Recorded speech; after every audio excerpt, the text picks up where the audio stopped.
Did you know there's a place on Earth where standing for 1 hour would kill you within weeks? In 1951, Soviet engineer Viktor Volkov helped establish the secret Mayak nuclear facility in Russia. His job was simple: dispose of radioactive waste in nearby Lake Karachay. For years, they dumped everything into the water. The locals were never warned.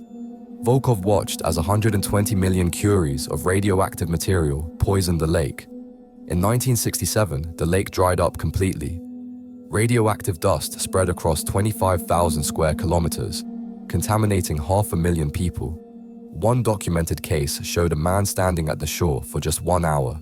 He received 600 roentgens of radiation, enough to kill him in weeks. Soviet authorities covered it up, but the dumping continued. The lake contained more radioactive material than Chernobyl ever released. Today, Lake Karachay remains officially the most radioactive place on Earth.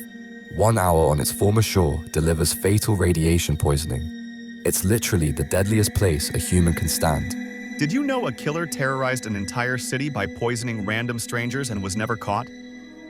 On September 29, 1982, 12-year-old Mary Kellerman woke up with a headache in Chicago.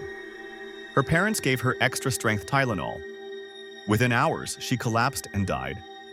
That same morning, 3 more people died after taking Tylenol from completely different stores. Investigators made a chilling discovery. Someone had removed capsules, filled them with deadly cyanide, and put the bottles back on shelves. Panic gripped Chicago as authorities warned everyone to stop using Tylenol immediately. Johnson & Johnson recalled 31 million bottles nationwide, costing them over $100 million. Copycat attacks started appearing across the country as the terror spread. The killer had turned everyday medicine into a weapon, targeting innocent victims at random.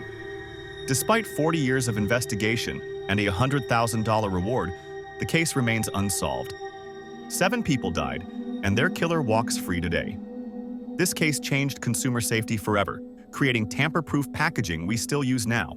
Did you know the most horrific medical experiments in history were disguised as a water treatment plant? In 1937, Lieutenant General Shiro Ishii built a massive complex outside Harbin, China. To locals, it looked like infrastructure.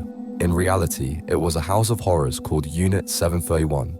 Ishii and over 3,000 researchers captured Chinese civilians for twisted experiments. They called their victims logs to strip away their humanity. Doctors performed surgery on living people without any painkillers, studying how organs worked while patients screamed. They deliberately infected prisoners with plague and anthrax to test biological weapons. In freezing chambers, they froze limbs solid, then thawed them repeatedly to study frostbite. An estimated 200,000 people died in these experiments. When Soviet forces approached in 1945, they burned everything and killed the remaining prisoners. The most shocking part, America gave all the researchers immunity in exchange for their data. Many went on to respected medical careers in Japan, their crimes buried forever. Did you know a suburban father of 3 was secretly one of history's most prolific contract killers? Richard Kuklinski lived 2 completely different lives in New Jersey during the 70s and 80s. By day, he was coaching Little League and hosting backyard barbecues. By night, he was eliminating targets for the Gambino and De Cavalcante crime families. They called him the Iceman because he would freeze his victims' bodies in industrial freezers for months. This made it impossible for police to determine when the murders actually happened. He claimed over 200 kills using cyanide, crossbows, guns, and even tested new poisons on homeless people. During police interviews, he described torture methods with zero emotion, like discussing the weather. His downfall came in 1986 when an undercover agent posed as a fellow hitman.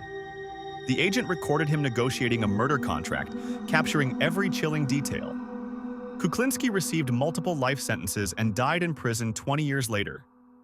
His neighbors never suspected the friendly family man next door was a professional killer.